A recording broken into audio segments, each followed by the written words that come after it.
Pues muy buenas tardes o días, ya no sé el horario que estamos dando la clase, queridos alumnos, pero me alegro un montón poder volver a verlos, gracias a Dios. Ahora, bueno, transmitiendo en vivo y en directo desde tierras mexicanas, acá cuando veníamos bajando del avión, ver si llegamos a nuestra tierra, le digo, a nuestra media tierra porque la otra media tierra está ahí en Argentina. Entonces, bueno, igual estamos acá contentos de disfrutar este tiempo de pasar con la familia. Así que bueno, pues vamos a aprovechar el momento para dar la clase. Bueno, lo que ustedes ven atrás de mí son bolsos acá que yo vendo ahora como un pequeño negocio que estoy teniendo para volver a la Argentina, así es que hagan sus pedidos. Che, Mario, vos decirle a Miki cuál quiere y mire, con todo gusto ustedes elijan, hay colores y todo, ¿viste? De alguna u otra manera tenemos que hacer algo para volver a la Argentina. Bueno, gente linda, vamos a iniciar la clase. Bueno, estamos entonces en el abordaje que tiene que ver con esta literatura muy interesante que es los libros históricos, que en algún momento ya, cuando uno empieza a leer, ya nos volvemos como libros histéricos, pero no, vamos a tratar de ubicarnos y quisiera que hagamos un pequeño repaso. ¿Qué recuerdan de la clase pasada? ¿Qué vimos? ¿Qué conceptos les quedaron? ¿Qué visión pudieron ustedes tener un mayor acercamiento acerca del libro de los Reyes? Hasta donde pudimos quedarnos. ¿Alguien quiere compartir alguna pequeña retroalimentación?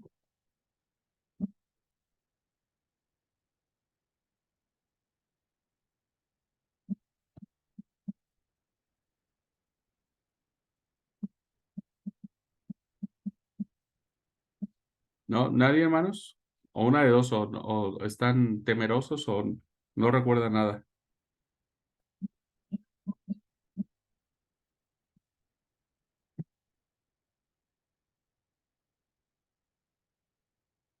¿Tuvieron la oportunidad de leer, hermanos? ¿Tuvieron la oportunidad de leer un poco el libro de los Reyes?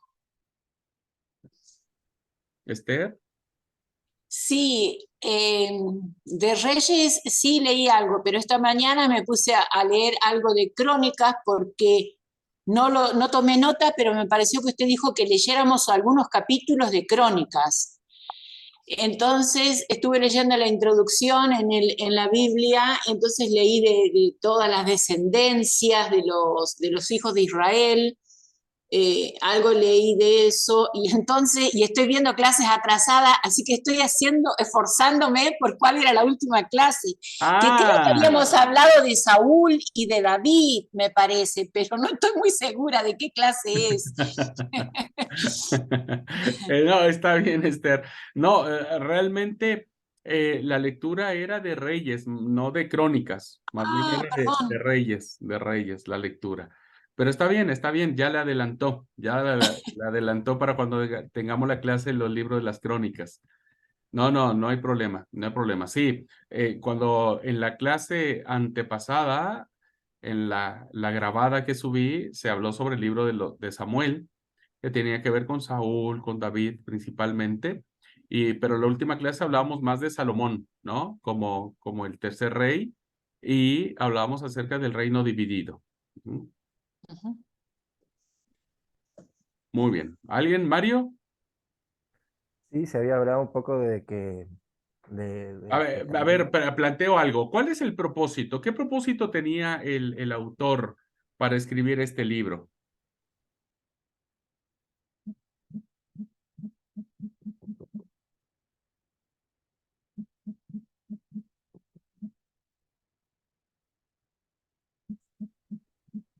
¿Se acuerdan que hablamos del propósito que tenía el libro?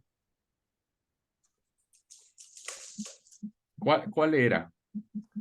como dar un pantallazo o una idea del por qué después Dios entregó el reino a Babilonia. Si no me equivoco, era más o menos cuáles fueron los pecados del pueblo, ¿no? Ok, ok. Que después derivó en ese de que fueron tomados, ¿no? Como por el reino de Babilonia. Sí, recuerden que parte del propósito que habíamos visto tenía como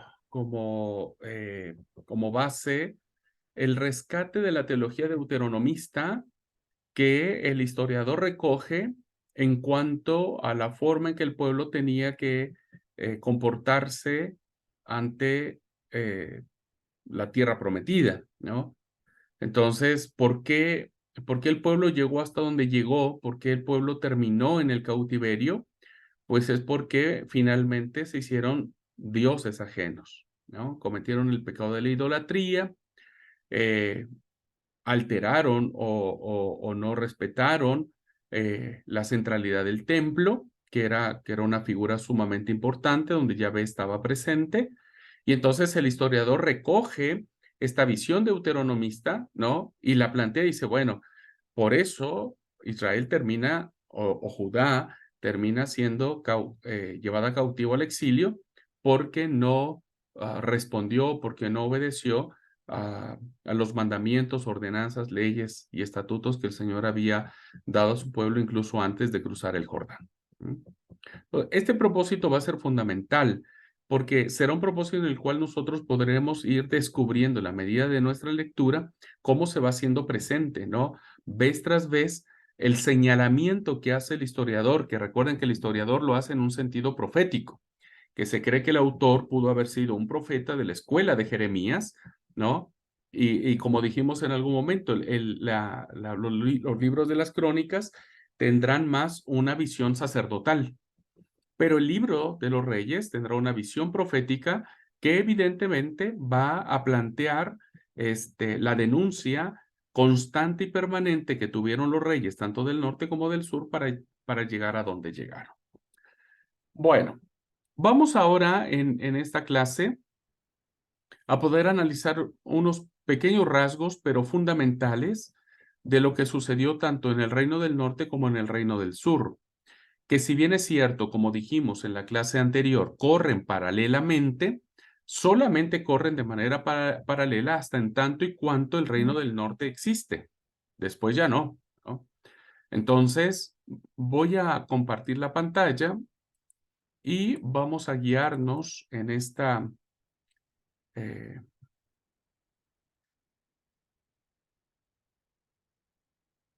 ok, está ahí, a ver si logró cambiar. Sí. Muy bien, entonces nos quedamos en el tema de cómo la monarquía se divide, ¿no? Se divide. Bueno, este acto en que la monarquía termina cediendo ante la fuerte presión que ya el reinado de Salomón empezó a desarrollar, ¿no es cierto? Y que deriva en esta ruptura de los reinos y que evidentemente el que vamos a analizar ahora tiene que ver con lo que se le conoce como el Reino del Norte o el Reino de Israel, que es un reino, hermanos, que inicia en el 931 y termina en el 721, 722 antes de Cristo, para en la derrota que tiene Israel en cuanto a la invasión asiria.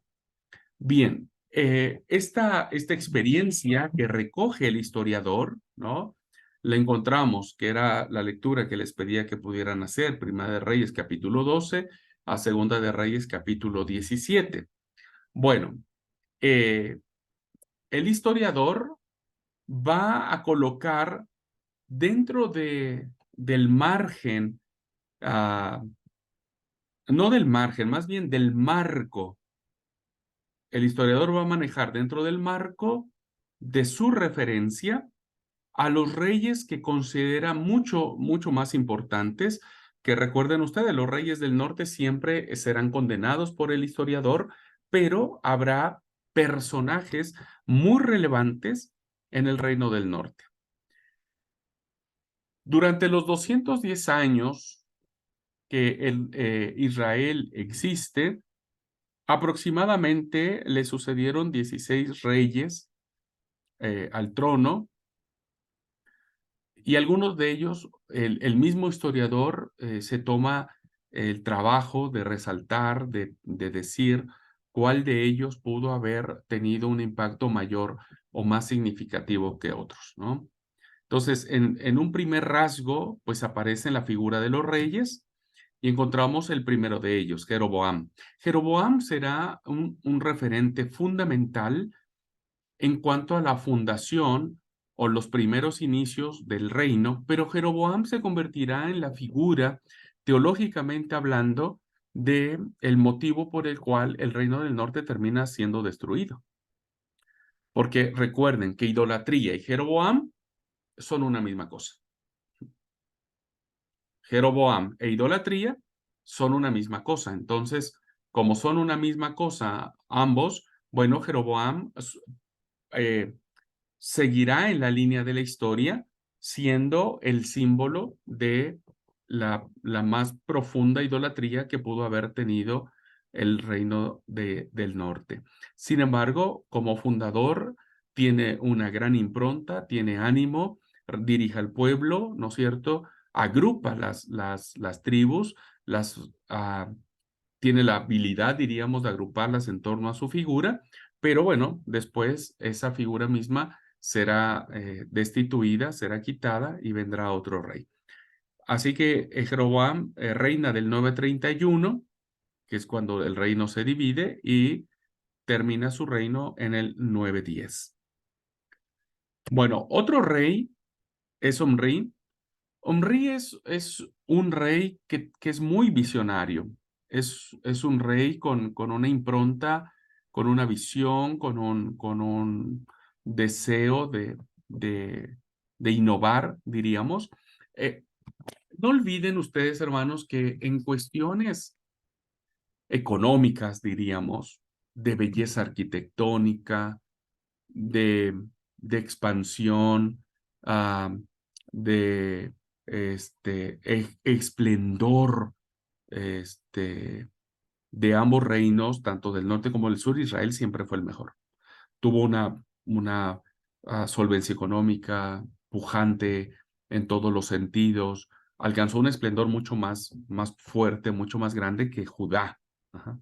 Judá hizo lo mismo, pero no le alcanzó a igualarse o a superarse con el reino del norte. Y Omri es uno de los reyes que va a embellecer, va a exaltar, va a llevar a cabo la construcción de la finalmente capital de Samaria, finalmente. Samaria, como ustedes saben, ¿no es cierto?, es la capital del norte y que evidentemente tendrá un significado a través de los tiempos, de los siglos, muy fuerte, tendrá una impronta muy, muy grande, muy significativa, que la vamos a encontrar cuando Jesús, en el famoso relato de la Samaritana. Así que gracias a Omri, que reina del 885 al 874 en la construcción de Samaria, pues va sentando las bases de este desarrollo, insisto, arquitectónico, social, cultural, etcétera. Era mucho más lindo el reino del norte que el reino del sur. Bueno, después tenemos a Ahab. Ahab, un rey muy interesante, porque bueno, estará muy ligado a una de las figuras femeninas más controversiales, más oscuras, diríamos, ¿no es cierto? Más oscuras, que es una reina extranjera, que es Jezabel. Jezabel es la esposa de Ahab. Este es el rey que reina del 874 al 853 y que es en el tiempo de este rey, junto con la esposa Jezabel, en el que el gran profeta Elías va a desarrollar su vocación, va a desarrollar su llamado. Y bueno, tenemos interesantes tradiciones respecto de lo que hizo Elías y Eliseo en el reinado de Ahab. Y bueno, quien conozca las profecías de Elías, quien conozca las historias que se ciernen en torno a Elías, se darán cuenta, pues, el grave problema y el grave pecado que tenía el rey Ahab en cuanto a su propio mandato. Bueno, otro más que tenemos es Jeroboam II, que es básicamente diferente al primer Jeroboam. Este ya reina en el 783 al 743 antes de Cristo. Y como dije, ¿no? Al ser el reino del norte un reino muy pujante en todos los sentidos, es un reino que va a adquirir poder, riqueza, y Jeroboam se convertirá en el símbolo del reinado de la monarquía con mucho mayor poder que sus antecesores y suficientemente rico pues para caer en muchas ambiciones y envidias. Ustedes saben, queridos alumnos, que parte de la destrucción que tiene el reino del norte por parte de Asiria es porque el reino del norte en su momento se sintió tan poderoso, se sintió tan independiente, que creyó que podía pues destruir o al menos confrontarse con los asirios. Y entonces los desafían de manera temeraria, diciéndoles que no van a pagar más el tributo que tenían que darle a los asirios. Y pues evidentemente los asirios reaccionan de manera colérica, de manera furiosa, ¿no? Y deciden finalmente sitiar y, por último, invadir la capital del imperio, eh, destruyéndolo totalmente.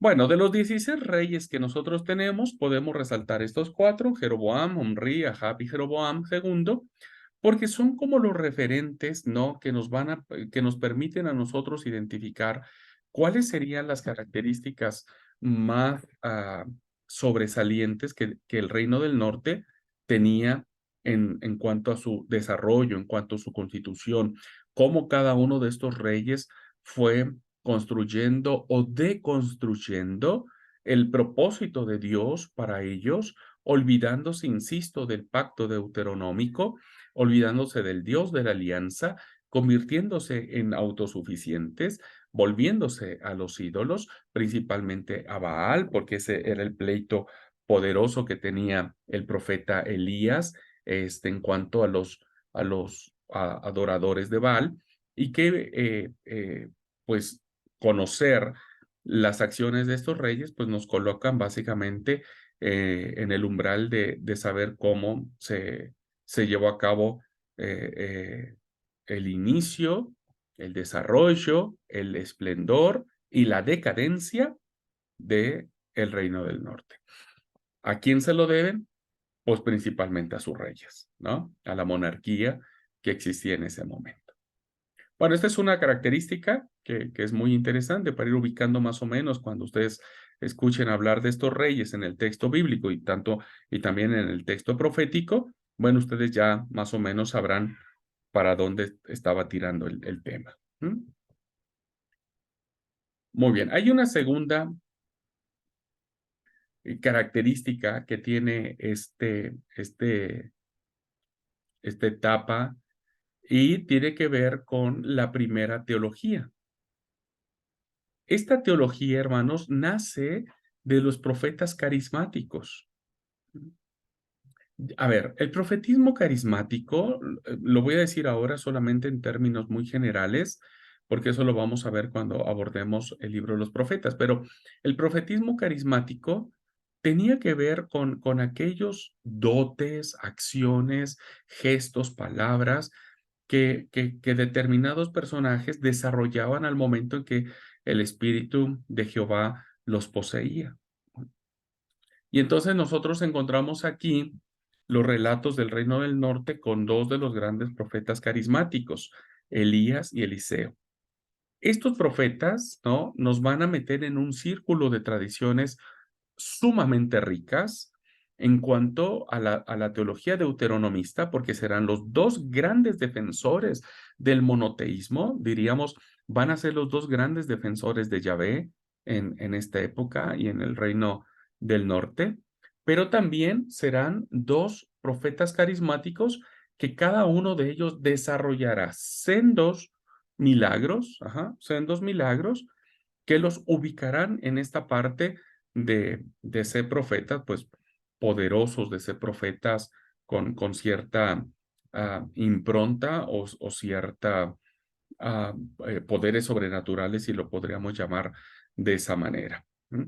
Bien, cuando nosotros abordemos lo que es los evangelios y veamos el tema del milagro de las resurrecciones que aparecen en los evangelios, nos vamos a dar cuenta que los relatos de los milagros que aparecen en los evangelios tienen su correspondencia en los relatos de milagros de Elías y de Eliseo, principalmente en las resurrecciones, porque no hay muchos profetas que resuciten muertos. O es Elías, o es Eliseo, o es Jesús, ¿no? Y entonces, evidentemente, la correspondencia de este milagro de resucitar muertos lo vamos a encontrar, evidentemente, en las figuras de estos profetas carismáticos. Ahora, ¿por qué le llamamos la primera teología?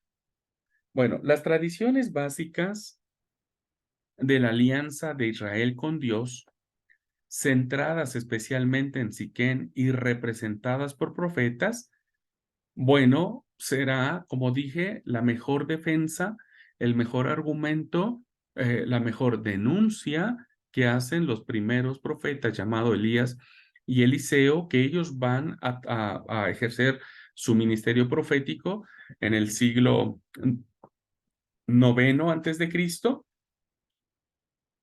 Ellos marcarán esta pauta, van a rescatar, por ejemplo, en el famoso relato de Elías, ¿no es cierto?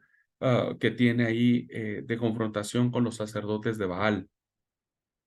Evidentemente, este relato tiene como finalidad establecer o tiene como finalidad ponderar o tiene como finalidad resaltar el principio fundamental del monoteísmo yavista. Elías dijo, bueno, vamos a ver quién es el verdadero Dios. Ustedes hagan lo suyo, pidan como quieran. El que haga que caiga fuego del cielo y que consuma el holocausto es el verdadero Dios. Entonces, e incluso, ¿cómo termina este relato con la muerte de los profetas de Baal, ¿no? Pues demuestra claramente que el historiador tiene grandes intenciones de establecer el poderío que tiene Yahvé por sobre todas las cosas, ¿no? Pero que también él reclama su preeminencia en cuanto a que sus estatutos, sus mandamientos, siempre serán los más importantes. Ahora, después vendrá otro gran profeta, ¿no? Ya lo estaremos viendo cuando hablemos de la materia de profetas. Bueno, vendrá el gran profeta Oseas, que él va a desarrollar su ministerio en el siglo octavo, ¿no? Va a ser el precursor de lo que serán Elías y Eliseo, y tanto ellos como Oseas van a marcar el primer desarrollo teológico consecuente del yavismo. Evidentemente, ante la situación social, política, económica y sobre todo religiosa del pueblo, que hacía que, un segundo, hermanos, un segundo, por favor.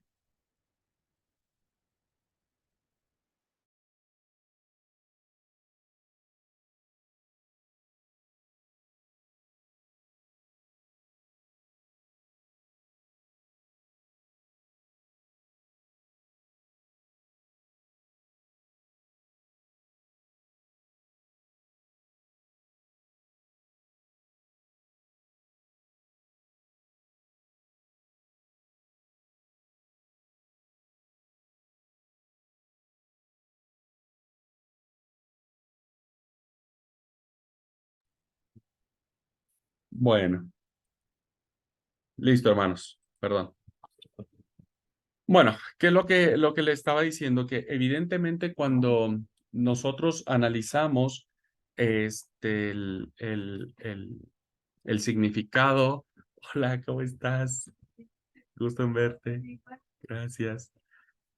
Cuando nosotros estamos analizando el significado que tiene que ver el actuar del pueblo que en ese momento estaba teniendo respecto, ¿no? De inclinarse sobre ídolos falsos, de inclinarse sobre aquello que de manera puntual y de manera determinante se había establecido como una negación, ¿no? Como que no tendría que existir.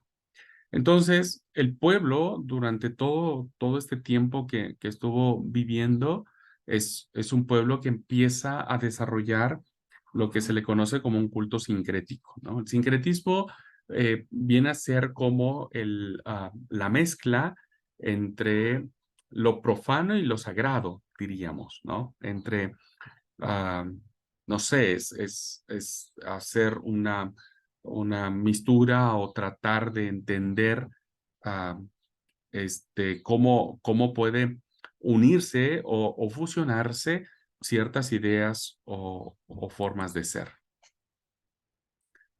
Ok, no te preocupes, Ricardo. Metele ficha nomás. Muy bien, entonces, lo que nosotros vemos en esta teología, chao, gracias, nos saludamos pronto. Lo que nosotros podemos mirar a través de esta teología es cómo el sincretismo religioso va a ser fuertemente combatido por estos profetas carismáticos. No tanto Oseas, Elías y Eliseo, después vendrá Oseas, vendremos a plantear esta defensa como dije, del monoteísmo yavista. Y entonces, el pueblo, ¿qué es lo que hacía? Que por un lado adoraba a Yahvé, ¿no es cierto? Y por el otro lado terminaba adorando a la diosa Será, a Astaret, y a su hijo Baal, ¿no? Entonces, ya en alguna otra clase analizamos y vimos cuál era el sentido de esta situación, ¿no? Idolátrica respecto de Baal como el dios eh, este, que fecunda la tierra. Es una concepción muy sexual, diríamos, ¿no? Que originaba en cultos que iban en contra de la santidad de Yahvé. Así que es muy interesante, hermanos, cómo estos profetas van a hacer un trabajo fundamental para contrarrestar los efectos, para contrarrestar la postura que uno, más bien que Dios había dicho que no lo hicieran y que el pueblo terminó realizando. Así es que por eso se desarrolla la primera teología, la primera manera del acercamiento y del entendimiento de Dios como el único Dios verdadero. No será Baal, no será la diosa Será, no será ninguno de los dioses que ellos han tenido. Bueno, y después tendríamos una tercera característica o tercera situación. ¿Qué es lo que pasa? Miren, en la primera característica vimos que el factor humano fue decisivo para que el pueblo llegara hasta donde llegó. Y el factor humano, como en todas las cosas, queridos alumnos, es el factor decisivo para que las cosas sucedan como a veces terminan sucediendo, ¿no? Los reyes que no obedecieron al Señor, que hicieron lo malo, que terminaron como hemos visto. Ahora, lo segundo, ¿no? Es que es esta forma de entender el relacionamiento de nuestra vida por parte de hacer de Yahvé nuestro único Dios, pues nos coloca en la disyuntiva de que si no adoramos a Yahvé, seguramente estamos adorando a algo más, ¿no? O a alguien más, diría yo, o a alguien más. Y evidentemente esto nos lleva al final, nos lleva a la consecuencia. Y el historiador es muy claro decir, a ver, sus reyes no hicieron lo correcto, ¿no? Jehová envió a sus profetas, para hablar y denunciar de manera categórica y contundente qué era lo que tenía que suceder. Y sucede lo inevitable, ¿no? Y lo inevitable es la caída. Ese reino que tuvo un esplendor maravilloso, que tuvo un desarrollo excepcional, termina siendo destruido, termina siendo arrasado, totalmente arrasado. Y esto nos ubica a nosotros a entender cuál es básicamente pues la consecuencia, ¿no? Que acarrea el hecho de que nosotros obedezcamos o no a Dios como le pasó al pueblo de Israel. Así que para el 902 antes de Cristo se levanta en el plano internacional un nuevo imperio que se le conoce como el Imperio Asirio, que este imperio termina con dos grandes reyes o emperadores, como quieran llamarle, que es Tiglat-Pileser III, perdón, Tiglat-Pileser III, que va a reinar del 745 al 727, y Sargón II, que será básicamente en el reinado de en el 721, 705, en que va a caer el reino del norte. Así que bueno, Sargón II conquistará Samaria, la invadirá y se apoderará del reino de Israel, deportando a a parte de su población, si no es que a la mayoría de su población. Quiere decir que, como lo expliqué en la clase pasada, algo que le sucedió al reino del norte es que al ser llevados cautivos, ¿no? Los asirios lo que hacen es importar gente, su gente de otras naciones, establecerlas en Samaria y empieza la mistura, empieza ¿cómo es?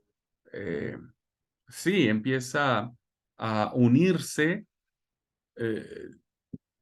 pues el pueblo de Israel con gente pagana, ¿no? De ahí el odio que tienen los israelitas contra los samaritanos. Así que va a haber mucha ocupación por parte de los asirios, ¿no? Muchas tradiciones de Israel han sido recogidas en la Biblia porque es altamente probable que algunos de los habitantes del Reino del Norte que habían elaborado principalmente las tradiciones teológicas en torno a los profetas, tanto Elías, Eliseo, Amós, Oseas, ¿no? Emigran a Judá, pues huyendo de la invasión. Esto sucede, hermanos, este fenómeno lo que hace es que al tener el reino del sur una teología mucho más consolidada, una teología mucho más homogénea, una teología que no venía tan dispareja como sucedía en el Reino del Norte, porque recuerden, el Reino del Norte siempre su impronta estaba rodeada de asesinato del rey, de complot del rey, de golpes de Estado contra el rey, etcétera, etcétera. A diferencia del Reino del Sur, que el reinado pasaba de mano en mano, pero siempre en función de una misma familia. Así que en este sentido, pues conocemos mucho de la historia del Reino del Norte, pues gracias a estas grandes tradiciones que se tienen y que el Reino del Sur, ¿no es cierto? Que el Reino del Sur va a adoptar, ¿no? O sea, va a decir, ok, ¿cuáles eran las tradiciones que ustedes tenían allá en el Reino del Norte? ¿Qué pasaba? Ah, mira, nosotros tuvimos dos grandes profetas, Elías y Eliseo. Ok, a ver, contanos. No sabemos si había tradiciones escritas, si fueron tradiciones orales, que evidentemente en el Reino del Sur terminó agrupándolas y terminó trabajando en ellas. Diríamos en términos coloquiales, terminó absorbiendo, ¿no? El Reino del Sur terminó absorbiendo el reino del norte, en cuanto a las tradiciones de estos profetas. Gracias a eso, pues estas tradiciones se preservan. Tenemos, si ustedes son muy curiosos, se tienen mucho más tradiciones del profeta Eliseo que del profeta Elías, aun cuando el profeta Elías va a tener una impronta fundamental. El profeta Elías, ¿no? Que insisto, su vocación profética será en Israel. El profeta Elías, a lo largo de la historia, la tradición lo va a colocar en el lugar de ser el símbolo del profetismo. Si bien es cierto, no es el gran profeta Isaías, no es el gran profeta Jeremías, no es el gran profeta Ezequiel, pero sí es el precursor de establecer el yavismo, el culto a Yahvé, de manera, en un concepto monoteísta, ¿no? Pero evidentemente Elías va a tener este concepto, ¿no? De ser el símbolo del profetismo del Antiguo Testamento. Por eso, dos alusiones interesantes sobre Elías. Esto lo vimos ya en alguna clase, solamente es para recordarlo. La primera alusión que nosotros encontramos sobre el profeta Elías, aun cuando, insisto, hay muchas más tradiciones de Eliseo, ¿no es cierto? Ustedes lean el libro de los Reyes y se van a dar cuenta que las tradiciones de Eliseo son mucho más abundantes que de Elías. Bueno, les estaba diciendo que la forma que tienen para poder entender ah, el profetismo es a través de Elías. Y el primer ejemplo lo encontramos con el libro de Malaquías. Ustedes saben que el libro de Malaquías, al menos en la lista canónica que nosotros manejamos, que se la debemos a la Septuaginta, pues el libro de Malaquías tiene como final, si ustedes ven en los últimos versículos, ¿no? Y dice que la ley le pertenece a Moisés y los profetas le pertenecen a Elías, aun cuando Elías ya evidentemente ha muerto hace miles de años, ¿no es cierto? Ya han pasado muchos, muchos años de que el profeta Elías murió. Sin embargo, el profeta Malaquías, que es un profeta de la restauración, pues lo va a colocar siempre como el cierre, ¿no? ¿Cómo se cierra todo el texto sagrado? ¿Cómo se cierra toda la revelación del Antiguo Testamento? Pues se cierra a través de dos aspectos referenciales.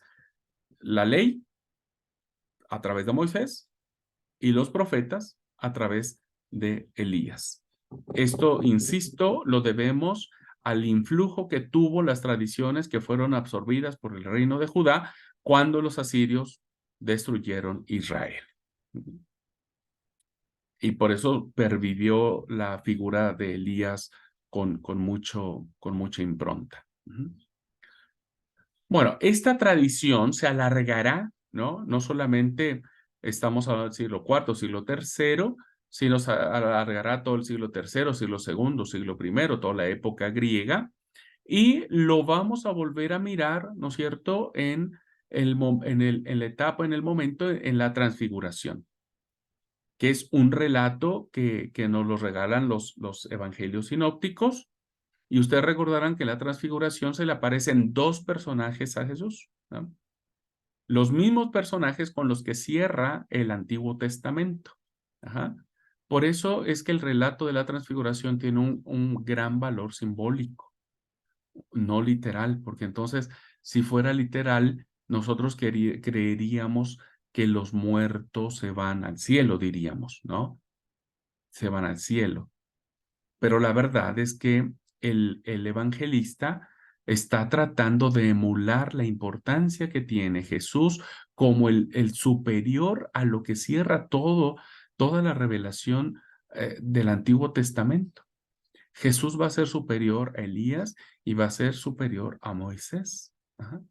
Va a ser superior. Entonces, el relato que nos regalan, insisto, los evangelistas tendrán como finalidad una narrativa teológica, simbólica, muy, muy poderosa, pero que, insisto, estará centrado en el gran profeta Elías.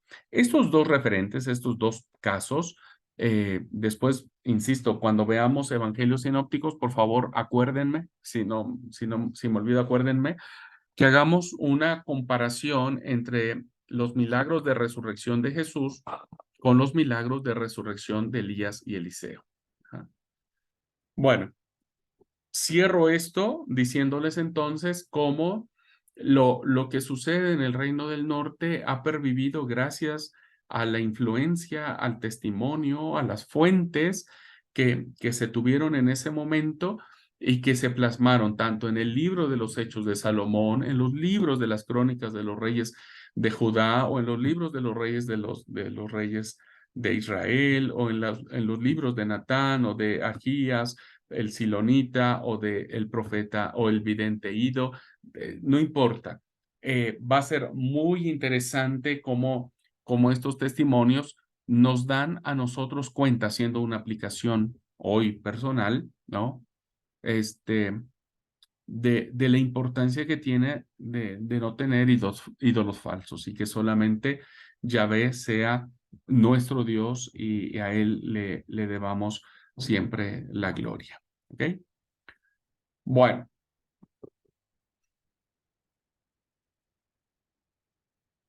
¿Preguntas hasta aquí?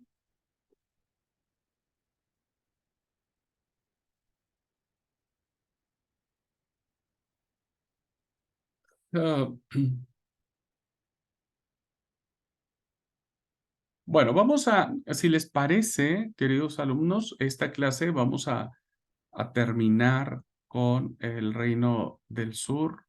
Vamos a terminar con libros, el libro de los Reyes. Tendríamos pendientes en esta literatura para nuestras futuras clases. Tendríamos el libro de las crónicas, ¿no?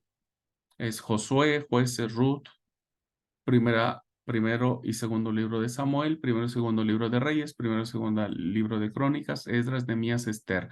Estaríamos teniendo entonces una, dos, tres clases y después de las vacaciones tendríamos 2 semanas. Es que vamos a ir tranquilos, así que para darles más tiempo a ustedes, estamos en tiempo para culminar nuestra cursada analizando cada uno de estos libros.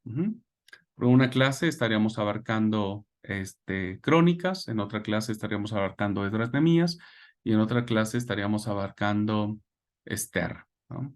Esther. Bueno. Entonces, ¿les parece, bueno? Si les parece bien, podemos continuar y termino entonces esta clase y ahí ya dejamos este día la clase para que ustedes puedan descansar. Puedan descansar un poco y no se les acumulen tantas clases. ¿Ok? Bueno, ¿qué podemos decir del reino del sur o de Judá? Inicia en el mismo año 931, solo que terminará de manera muy más tardía, diríamos, en el 587, 586 antes de Cristo, y esto lo vamos a encontrar el primer libro de los Reyes, capítulo 2, al segundo libro de los Reyes, capítulo 25. Bueno, lo mismo que hicimos, hermanos, analizando las características que tenía Israel. Ahora, Judá, pues tiene lo mismo, solo que Judá va a tener un tercer elemento fundamental, un elemento necesario. Va a tener reyes, va a tener profetas, pero va a tener una figura central, una figura decisiva, ¿no? Que será el templo de Jerusalén. Los 350 años de la monarquía de Judá, poco más que el reino del norte, están marcados siempre por alternancias políticas, ¿no? Periodos de relativa independencia. En el tablero internacional se dan cambios sugestivos, cambios de última hora, que le permiten a Judá, tener ciertos respiros de independencia, pero no terminarán de la misma manera que otros pueblos, sino que también estarán bajo el influjo o la dependencia tanto de Egipto como de Asiria o de Babilonia. Así que vemos que será un pueblo igual, hermanos, que estará siempre sujeto a lo que los otros imperios le digan y quieran decirle y quieran imponerle. Imponerle. Bueno, por otro lado tenemos las denuncias proféticas. Esto es muy interesante, no lo voy a desarrollar ahora, hermanos, porque ya lo estaremos analizando en los oráculos proféticos, ¿no? Que tienen que ver contra las injusticias sociales. Las injusticias sociales, queridos alumnos, fue un parteaguas fundamental. Miren, rapidísimo, lo voy a decir. Teológicamente hablando, analizamos en el libro de Génesis la importancia que tiene el relato del primer fratricidio que sucede de manera totalmente inmediata, ¿no? Pero que a la vez separada del relato de la caída, cuando el redactor nos habla acerca de Abel y de Caín. Bueno, cuando vimos esa clase, analizábamos lo importante que era el concepto de hermanos, ¿no? De hermanos pues sí, en la teología, ¿no? Sagrada, diríamos. Porque hermano es el otro que tiene la imagen y semejanza de Dios. Entonces, el relato del fratricidio hecho de de Caín contra Abel, pues nos coloca en el hecho de que Dios, con ese relato, nos está diciendo lo importante que es cuidar de nuestro hermano siempre, ¿no? Cuidar de nuestro hermano. Pero esto no sucedió en los reinos. Fue todo lo contrario. Parece ser que los reinos, en la sucesión de los reinos, la historia de Abel y Caín se repetía de manera constante. El poderoso siempre contra el débil, el rico en contra del pobre, el injusto siempre acusando al inocente. Estas condiciones sociales, hermanos, eran deplorables, eran altamente condenables, ¿no? Si alguien tenía un pleito contra un rico, diríamos, el pobre siempre perdía porque el rico siempre terminaba coimeando, ¿no? O sobornando a las autoridades judiciales. Y de manera, hermanos, sin la menor vergüenza, sin el menor remordimiento, pues terminaban acabando contra sus propios hermanos. Las desigualdades sociales producidas por la tenencia de la tierra hizo que grandes latifundistas existieran ya en los tiempos de los reyes, ¿no? Y eso agravaba totalmente la condición social, principalmente pues de los que terminaban vendiendo sus tierras hacia ¿cómo se llama? Hacia pues al avivado, diríamos, ¿no? Que terminaba quitándole todo cuanto tenía. Y los profetas, hermanos, denunciaron esto porque me parece y me sigue pareciendo que el concepto de hermandad es lo que a Dios siempre lo tiene muy, muy pendiente de que no se rompa, ¿no? Todos los profetas denunciaban muy fuerte, ya lo vamos a ver en su momento. Hay oráculos que cuando uno los lee en otra versión, por ejemplo, la verdad que le erizan a uno la piel de cómo Dios condenaba la forma tan injusta y tan desigual que existía entre las clases sociales del reino de Judá. Pero también había otra denuncia profética contra la contaminación cultural del templo de Jerusalén.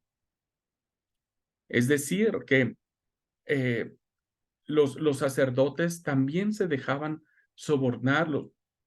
Hay muchas denuncias, ¿no? Jeremías tiene graves problemas contra el sacerdote. No estoy recordando ahora el nombre del sacerdote, que no lo soportaba Jeremías, no soportaba que le dijera sus verdades, ¿no es cierto?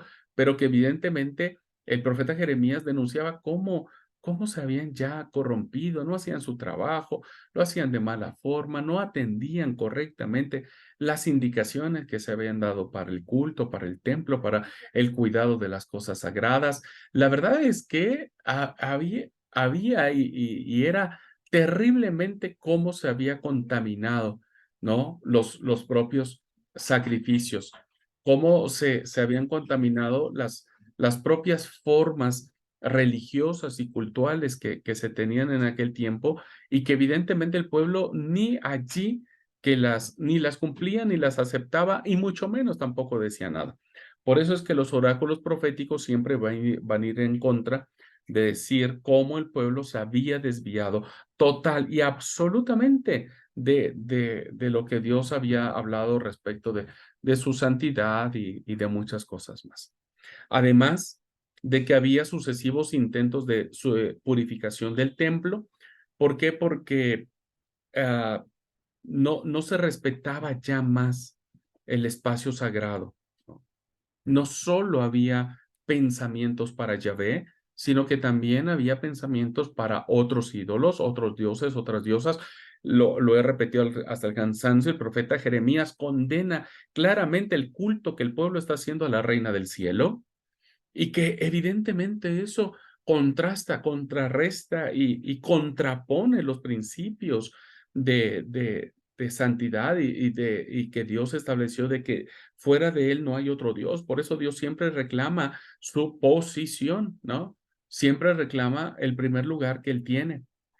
Así que esta relación entre que los reyes hacían cosas, tenemos Manasés, tenemos a Amón, tenemos otros reyes perversos, ¿no es cierto? Roboam incluso mismo. Los profetas van a ser el equilibrio, van a ser el punto de partida, van a ser la reacción y la acción de Yahvé para contrarrestar estas cosas y condenar profundamente las acciones del pueblo, pero también el templo entonces se verá manchado.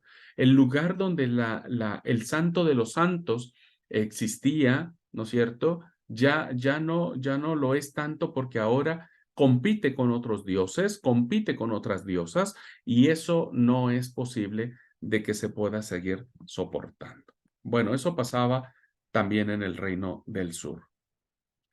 Una segunda característica que encontramos tiene que ver con este destello de luz, digo yo, ¿no? Con un destello de esperanza. Me imagino que para quienes estaban sojuzgados y subyugados por esta situación, ¿no es cierto?, del rico, del poderoso en contra del débil, pues vieron un atisbo de esperanza cuando las reformas de Josías se hacen reformas fundamentales, ¿no?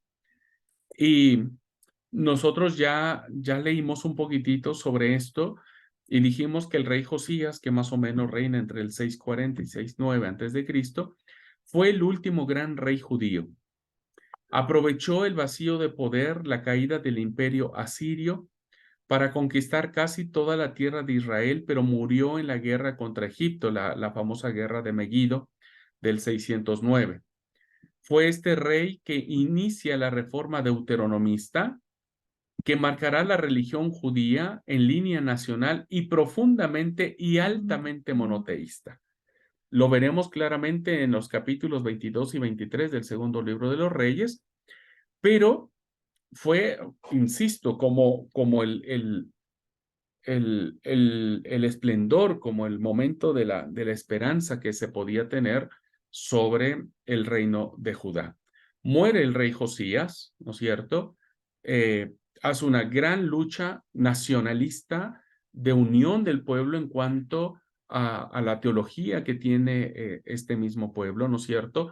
Lo une, lo concentra, pero su reforma no le da tiempo de ser cuajada, de ser fundamentada de manera que perviviera en el tiempo, y tan es así que cuando él muere, pues empieza ya la caída final o definitiva del reino de Judá. Ahora les voy a decir cuáles son los últimos reyes que ya no pudieron hacer más, volvieron a lo mismo y terminaron siendo destruidos o invadidos por el imperio babilónico. Y tenemos una tercera característica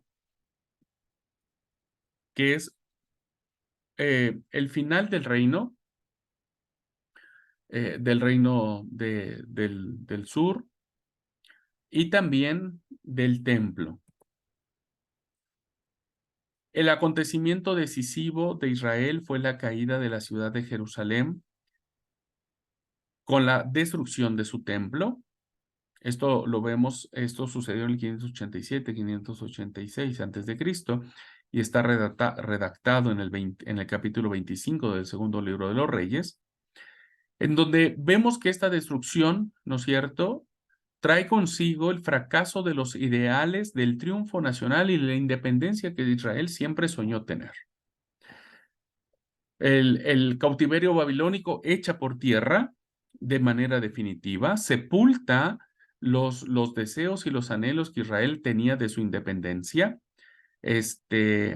pero que no se logró concretar. Los babilonios lo destruyeron todo, fue terrible, fue un gran asalto. Y bueno, ya hablamos mucho del exilio, hablamos mucho de la impronta que tuvo en el imaginario colectivo el exilio babilónico, ¿no? Y bueno, esto no termina allí, hermanos.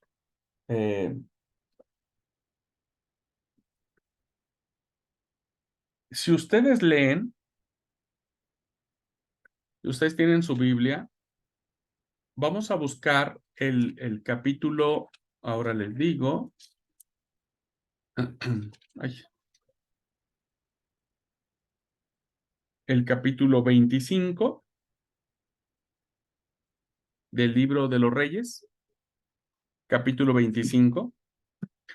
Y vean ustedes cómo el historiador va a terminar, cómo va a terminar su historia. Miren, les hago una comparación para que ustedes puedan analizar o puedan mirar la impronta que tiene este final que vamos a leer. Bueno, sé que todavía no llegamos hasta allá, pero solamente es un pequeño ejemplo. Si ustedes leen el libro de Hechos de los Apóstoles, está en el Nuevo Testamento, ustedes se van a dar cuenta que el libro inicia con la historia de todos los apóstoles. Por eso está en plural, ¿no es cierto? Hechos de los Apóstoles. ¿Por qué? Porque al inicio vemos a todos los apóstoles reunidos, a los apóstoles orando, a los apóstoles esperando la venida de Jesús, a los apóstoles predicando, etcétera, etcétera. Pero conforme va desarrollándose la historia, nos damos cuenta que los apóstoles empiezan a desaparecer.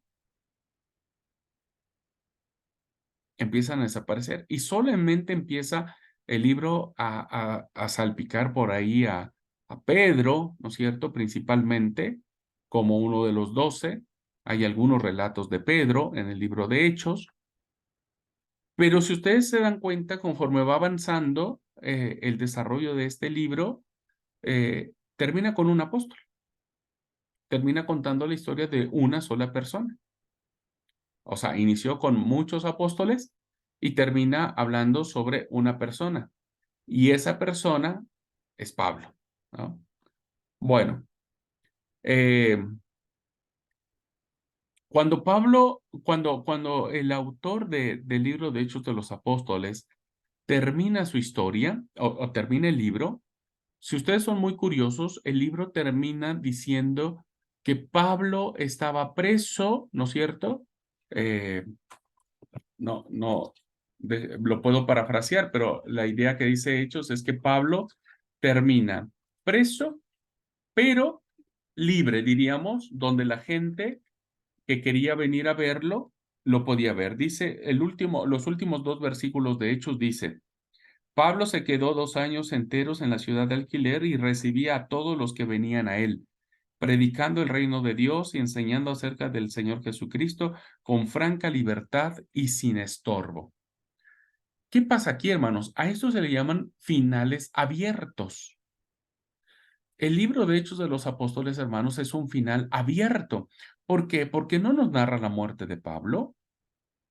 No sabemos, canónicamente hablando, no sabemos cómo Pablo murió, en qué condiciones, qué dijo, qué no dijo, su manera de ejecución. No tenemos ninguna de esa información. Ahora, ¿por qué es importante esto? Porque si el libro de Hechos hubiera terminado diciendo, y bueno, Pablo se murió, listo, parece ser que allí quedaría todo el evangelio, toda la obra, todo el esfuerzo, todo, ¿no? Hubiera terminado allí con la muerte de Pablo, y bueno, listo, no hay mayor esperanza. Pero el final abierto o la conclusión abierta con la que termina el libro de Hechos es un final muy interesante porque nos habla de que termina en la predicación del reino, enseñando del Señor Jesucristo con franca libertad y sin estorbo. Es decir, el Evangelio no termina con Pablo, el Evangelio sigue abierto, la puerta nunca se cerró, ¿no? El Evangelio se sigue predicando con libertad y sin estorbo. El autor del libro de los Hechos sabía que no podía cerrar la historia, no podía poner un final, tenía que dejar una esperanza hacia el futuro. Así que nosotros somos parte de ese final abierto del autor del libro de los Hechos. Ahora ustedes y yo somos parte del final abierto, porque gracias a que no se cerró, pues nosotros recibimos a Cristo como Señor y Salvador. Ahora, ustedes me dirán, ¿y qué tiene que ver eso con lo que estamos viendo? Solamente fue un ejemplo porque en la misma línea está el autor del Libro de los Reyes, ¿no? Que fíjense cómo termina. Termina en el versículo 27 del capítulo 25, termina diciendo: a los 37 años de la deportación de Joaquín, rey de Judá, a los 27 días del 12º mes, Evil-Merodach, rey de Babilonia, en el primer año de su reinado, levantó la cabeza de Joaquín, rey de Judá, y lo sacó de la cárcel. Aquí ya hay una clara alusión de que evidentemente Israel no iba a permanecer en el cautiverio totalmente. Este es un indicio claro por parte del historiador que da esperanza, ¿no? Donde el rey babilónico le restituye la dignidad al rey Joaquín, ¿no es cierto? Y lo pone en libertad. La misma libertad con la que el escritor habla de Pablo en Hechos de los Apóstoles. Versículo 28 dice: le habló bien y le dio un asiento superior a los otros reyes que estaban con él en Babilonia. Joaquín se quitó los vestidos de su prisión y comió siempre ante él todos los días de su vida, y diariamente le fue dado el sustento de parte del rey todos los días de su vida. Esto es un final abierto a todas luces, que es un final en donde se entiende y se sobreentiende que Israel no iba a ser destruido, no iba a terminar, no iba a acabar. Israel no estaba a merced de los designios de las naciones poderosas, sino más bien Israel seguía estando bajo el dominio de Yahvé. Y entonces el presentar al último rey no en una condición de prisionero, sino de libre, no en una condición de esclavo, sino de alguien que viste ropas dignas, ropas reales, que se les da un sustento todos los días, esa expresión es permanente, es perpetua, diríamos, ¿no? Es decir, que para siempre Joaquín iba a comer.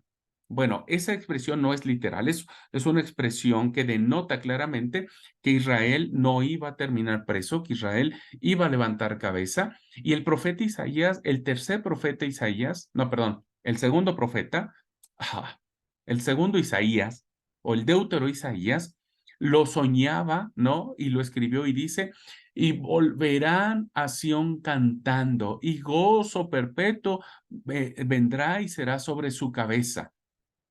Porque esta era la esperanza que tenía el pueblo de Israel de que el exilio no sería la última palabra de Dios, ¿no? Sino sería algo más. Así que, bueno, tuvieron que volver a construir de nuevo. Y dije todo esto, queridos alumnos, solamente para explicar esa frase donde dice, había que comenzar a construir de nuevo, porque el historiador lo deja abierto. El historiador, ¿no es cierto? No lo cierra de manera contundente, sino presenta al último rey como un rey libre. Como un rey libre.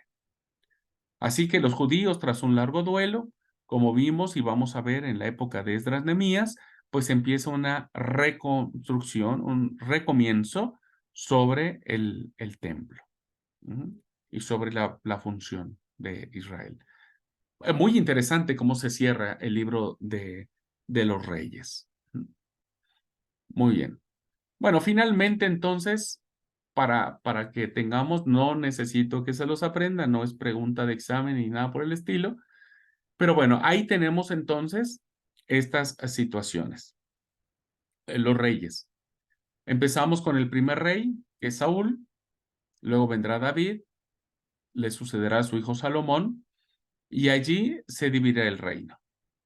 Los reyes del reino de Israel estarán divididos, serán estos: Jeroboam, Nadab, Basá, Elá, Simri, Omri, Acab, Ocosías, Joram, Jehú, Joacás, Joás, Jeroboam II, Zacarías, Salum, Manahem, Pecaía, Peca y Oseas, que será el último rey que tendrá que enfrentar la caída de Samaria en el año 722. En total dijimos más o menos 16 reyes. 2, 4, 6, 8, 10, 12, 14, 16, 18, 19. Eran 19 reyes, perdón, que hubo en el reino de Israel. Ahora, en el reino, los reyes del reino de Judá, pues empezamos con el hijo de Salomón. Recuerden que todos estos hermanos venían de la misma línea, de la misma casa. No estos. Estos venían de distintas casas, tradiciones, lugares, etcétera. Roboam, Abiam, Asa, Josafat, Joram, Azarías, Atalía, Joás, Amasías, Usías, Jotam, Acaz, Ezequías, Manasés, Amón, Josías, Joacás, Joaquín y Sedequías, que serían los reyes de Israel. Los reyes de Israel. Perdón, los reyes de Judá, que sucederán hasta la caída de Jerusalén en el 587, 586. Ahora, ustedes me dirán, ¿por qué si este reino duró menos, el reino de Israel, ¿no? ¿Por qué tiene los mismos reyes? Un segundo, hermanos. Por favor, permítame un segundo porque la batería de mi computadora está por terminar. Un segundo.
Listo, hermanos. Perdón, me olvidé que tenía que poner la pila.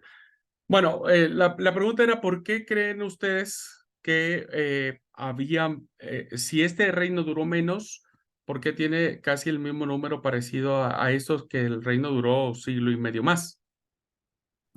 Porque los reyes duraban pocos días. Ahí, según lo que había leído en una parte, Zimri creo que duró 7 días como rey y eran derrocados ahí.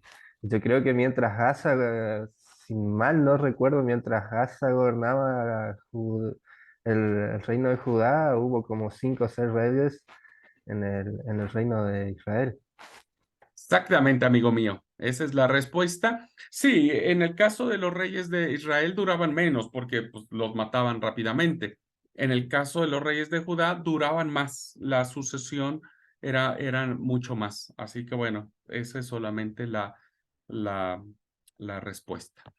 Bueno, pues hasta aquí entonces, queridos alumnos, estaríamos abordando el tema del libro de los reyes. Si tienen alguien alguna pregunta, algún comentario, por favor, con todo gusto.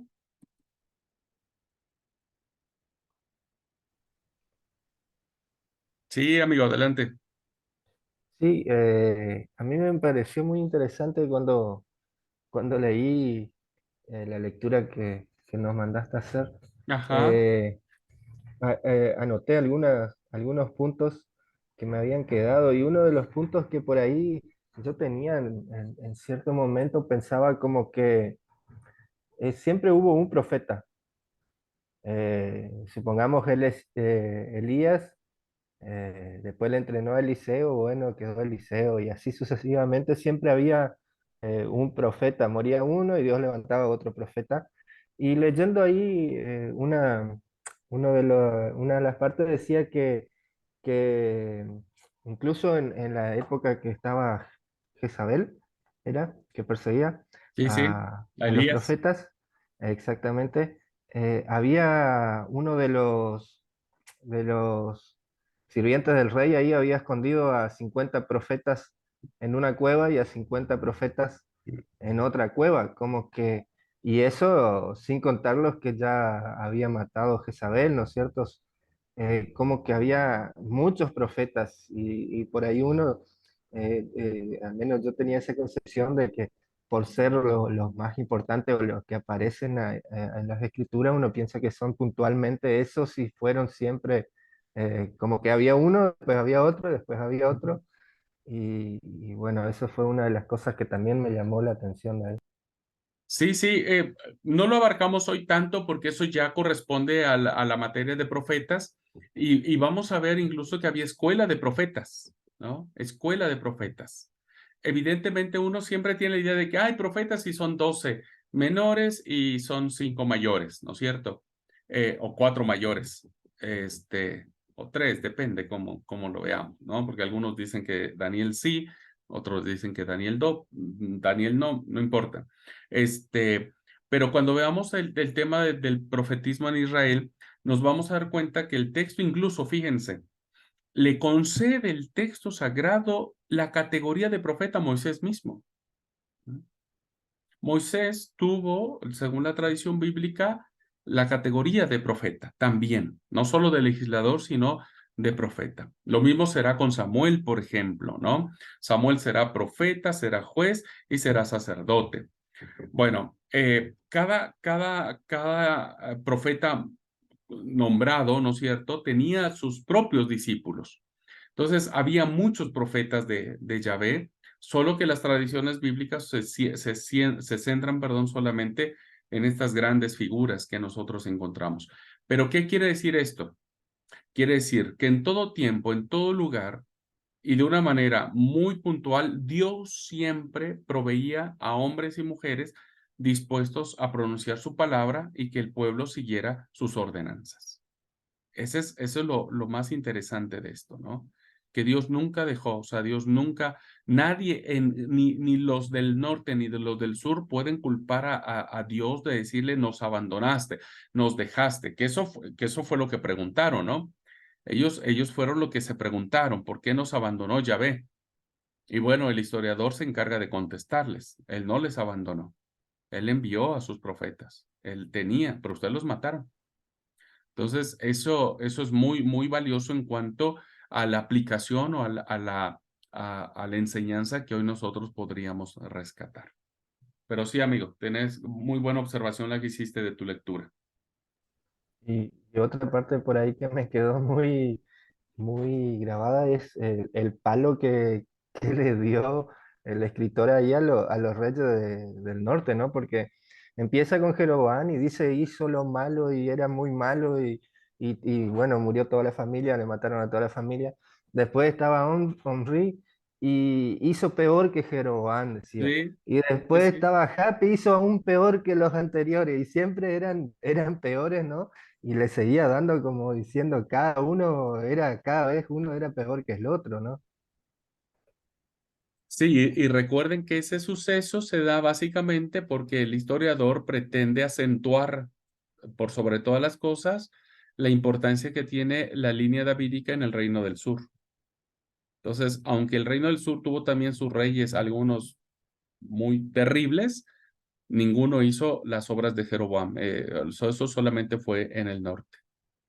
Realmente ahí sí hay un sesgo, diríamos, por parte del historiador, pues para salvar la posición, la honorabilidad que correspondía al Reino del Sur. Pero fue por lo mismo, o sea, al ser arrasado el Reino del Norte, las tradiciones fueron absorbidas pues por Judá, ¿no? Y esas tradiciones, al ser absorbidas por Judá, pues evidentemente el historiador, que era judío, pues, pues, ¿no? Pues pasa un poco, ¿no? Pasa, o sea, si yo tengo que contar algo de los de Buenos Aires y yo misionero, y bueno, los de Buenos Aires no Eh, son tan buenos. Pregunto, Sí, hermana.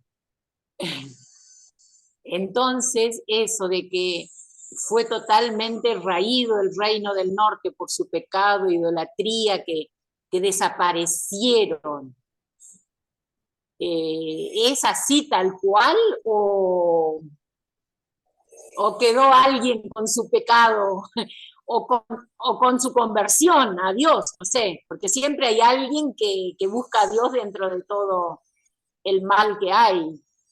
Yo pensaría, o sea, a ver, como les decía en la clase pasada, étnicamente no existe, o sea, no existe incluso alguna tierra que diga, bueno, aquí nosotros encontramos a las tribus del norte. No la hay, no existe eso, porque al ser esparcidos, pues se perdieron, ¿no?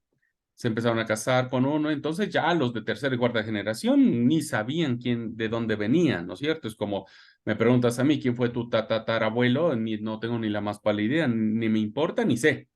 Bueno, lo mismo sucedió en la deportación, ¿no es cierto? Pero entiendo que pudo haber existido todavía remanentes o personas que se identificaban con estas tribus. Incluso las que volvieron exiliadas o las que volvieron huyendo del exilio y que se refugiaron en el sur. Eh, Busquen en Google, no sabría con exactitud, pero bueno, investiguenle por ahí. Existe hoy en día, porque eso yo lo vi, yo vi ese documental. Existe hoy en día en Jerusalén un grupo de samaritanos puros que vienen desde el Reino del Norte. sí, había visto un video ahí que inclusive tienen tradiciones como asan el cordero en unos pozos y Todas hacen sus, unas sus fiestas costumbres antiguas eh, las siguen que manteniendo. son descendientes, ¿no? De los samaritanos, que tienen su ciudad aparte también ahí, Sí, sí, sí, que incluso son tienen todos su samaritanos. propia Torá, tienen su propia Torá, porque los samaritanos armaron su propia Torá. Este, entonces, pienso que siguen existiendo, tan existen que ya en las comunidades cristianas del primer siglo, pues se sigue hablando de ellas. Por eso vemos claramente, ¿no es cierto?, que algunos vienen, por ejemplo, Mateo de la tribu de Leví, ¿no es cierto? Este, eh, Pablo de la tribu bueno, él es benjaminita, Pablo es benjaminita. eh, Bueno, de algunas otras tribus me parece, porque existía en la idea de que Israel no podía destruirse. Israel hablando de todo, de los 12, Israel no podría destruirse. Por eso cuando el autor de Apocalipsis escribe su libro, él habla sobre los 144,000 señalados. ¿Quiénes son ellos? Pues son los miembros de las 12 tribus de Israel, ¿no? Como una señal de que no pueden perderse estas tribus en el tiempo. Diríamos así, en estricto sentido, que desaparecieron de la faz de la tierra, diría que no. Étnicamente y geográficamente, diría que sí. Otra cosita, ahí también dice como que Judá queda sola, pero hay una partecita que dice como que Roboán ahí junta a los mejores hombres de Benjamín para ir a la guerra contra Jeroboam. Eh, lo- ¿Al final se quedó solo Judá o estaban los de Benjamín también junto ahí? No, se dice que el reino del sur estaba compuesta por esas dos tribus, por Judá y Benjamín. Por Judá y Benjamín. Serían las dos tierras, o los dos pueblos, diríamos.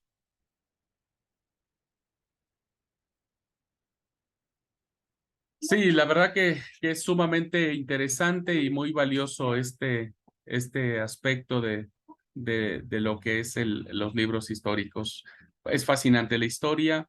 Yo creo que en la medida en que vayamos descubriendo lo que eso significa, pues nos ayudaría a todos a ir comprendiendo cómo Dios se inserta en la historia como parte fundamental de su designio, de su propósito, y que Él siempre estará por encima de la historia y que siempre acompañará a su pueblo y lo enviará, en este caso, con profeta, ¿no es cierto? Que ya estaremos viendo los distintos oráculos que pronunció cada profeta, dónde trabajó cada profeta, si trabajó en el norte, en el sur, etcétera, etcétera. ¿Mm? Muy bien. Pues si no hay otra pregunta, queridos hermanos, vamos a terminar la clase. Deseo que Dios les bendiga. Cuídense mucho. Nos vemos Creo que las vacaciones inician esta semana que viene. ¿Alguien sabe? Yo puse esa fecha y no me acuerdo. Sí, bueno, ok, listo.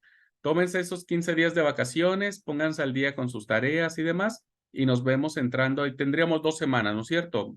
Todavía de clase. ¿Sí? ¿Estoy en lo correcto? Sí, ¿verdad? Porque vamos 4 ahora, nos faltan 2. Ok, ahí nosotros terminamos tranquilamente la cursada. Estoy pensando si les dejo o no tarea, ese es el asunto.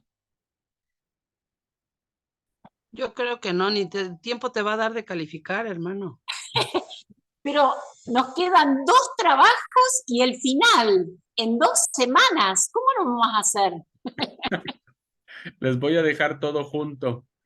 No, voy a reducirles uno, voy a dejarles un trabajo final, un trabajo y el examen final.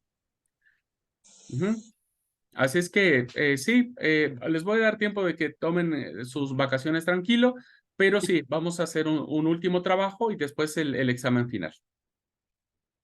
¿Ok? Gracias, Esther. Mario dice, gracias, no, Esther.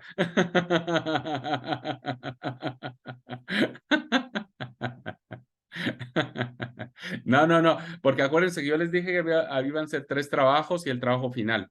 Bueno, ahora les voy a dejar, les resto uno, vamos a hacer solo 2 trabajos finales y el examen. Ya hicieron uno que tuvo que ver con jueces y ahora vamos a poner el otro trabajo.